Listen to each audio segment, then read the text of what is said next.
Sophie had just been tucked into bed, her soft blanket pulled right up to her chin, when she heard a noise at the window. It wasn't the ordinary sound of wind or rain. No, this was more like a thump, bump, scrape, tap, as if someone very large and very polite were trying not to make too much of a fuss. Sophie sat up quickly, her eyes wide in the dark, and tiptoed across the carpet to peek through the curtains. And there he was, the tiger. The very same tiger who had come for tea, whiskers shining and tail swishing, his golden eyes glowing gently in the moonlight. He looked at her and gave the smallest bow, as though asking, "Might I come in?" Sophie pushed open the window without thinking, because when a tiger comes to your window at midnight, curiosity is far stronger than sleepiness. The tiger padded in with surprising grace, his stripes glowing faintly as though they carried a bit of starlight. "Good evening, Sophie," he rumbled softly. "You were kind enough to invite me to tea once, and I thought tonight, well, perhaps you'd like to join me instead." Sophie blinked in astonishment. "Join you? At midnight?" The tiger's whiskers twitched. "Yes, I'm hosting a feast, a secret feast, and only those with the biggest imaginations may attend." Before she could think twice, Sophie pulled on her slippers and followed the tiger out the window. The garden looked different at night, magical almost. The flowers glowed as though they'd been dusted with glitter. The trees whispered lullabies, and even the garden gnomes seemed to be leaning closer, eager to hear what would happen next. The tiger led Sophie through a shimmering path of moonlight that stretched across the grass like a silver carpet. She clutched his striped tail for balance, her heart racing with excitement. At the end of the path, Sophie saw a sight she would never forget. There, in the middle of the park, under the great oak tree, stood a long table covered in a cloth made of clouds. Lanterns made of glowing fireflies floated above it, and chairs of carved branches circled all around. And the table. Oh, it was covered in food so strange and wonderful that Sophie could hardly believe her eyes. Plates of moon pancakes that shimmered silver, bowls of star soup sprinkled with sparkling dust, towers of jelly that jiggled in rainbow colors, and baskets of cookies shaped like comets that left tiny trails of light when you bit into them. At the very center was a great shining cake that looked as though it had been baked from the Milky Way itself, layers of cream and starlight swirled together. But Sophie and the tiger were not the only guests.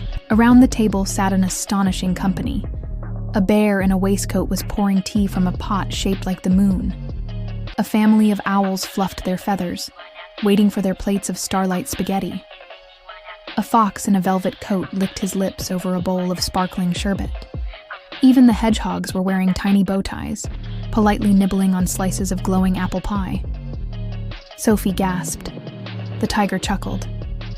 "This, Sophie, is the midnight feast, and tonight, you are our guest of honor." Sophie was given a chair made of soft moss, and immediately a flock of mice in tiny aprons scurried forward to serve her. They balanced trays of glittering lemonade, each bubble carrying a different flavor: apple, honey, vanilla, even chocolate. She sipped one and laughed, for the bubbles tickled her nose and popped into little fireworks of taste.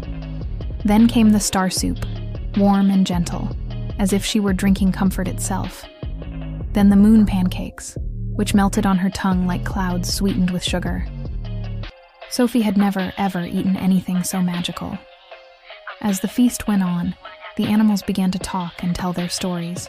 The fox spoke of secret midnight races across fields that sparkled with dew. The owls told jokes that made the hedgehogs giggle so much they nearly rolled right off their chairs. The bear recited a poem about honey rivers that made everyone sigh dreamily. And through it all, the tiger kept watching Sophie with his golden eyes, as if to make sure she was having the best time of her life. When everyone was quite full and the table was scattered with crumbs of starlight, the tiger stood and flicked his tail. "No feast is complete without a dance," he declared. And at once, the firefly lanterns spun lower, the mice struck up fiddles no bigger than Sophie's thumb, and music filled the clearing. Sophie laughed and clapped, and before she knew it, she was dancing paw in hand with the tiger, spinning in circles beneath the oak tree while the animals cheered. The owls flapped in rhythm, the fox twirled, the hedgehogs waddled in a line, and even the bear shuffled his big feet with surprising grace. The whole park seemed alive with joy, and Sophie thought, this must be what dreams feel like when they sneak out of your head to play. After the dance, when the moon was beginning to dip and the stars were yawning sleepily, the tiger padded back to Sophie's side.